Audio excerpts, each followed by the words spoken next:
E também nós estamos tendo a seguinte pergunta na ministro Weaver,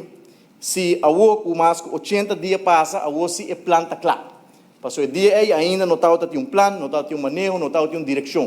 O povo está expect de ministro de Economia que proativamente tem plano de ação concreto para percurar, para mitigar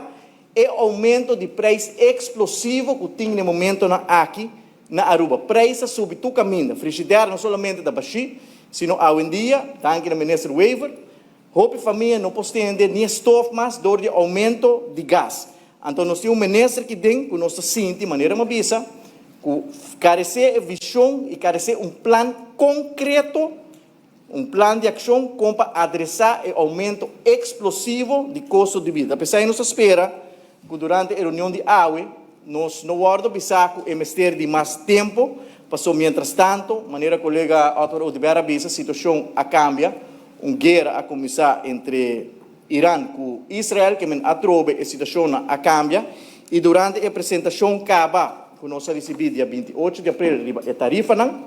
todo o grêmio, o ministro Weaver a concluir que todo o preço na Aruba, lo vai conhecer o aumento e AUE, o povo está vivendo todo o aumento na aqui, passou a minuto, vai repassar a lista, de maneira mabisa, todo produto, seja de canasta básico, outro produto básico, para o consumidor, para chegar, tem acesso na dia, tudo coisa sube na Aruba, que nós está expect,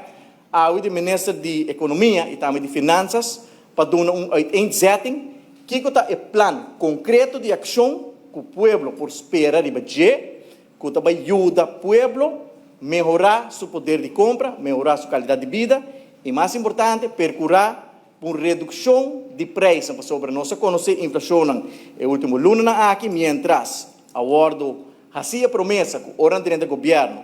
contrário lo passa que o preço lo baja na Aruba, awe botin expectations versus reality, awe a realidade que o povo está virando mais pobre,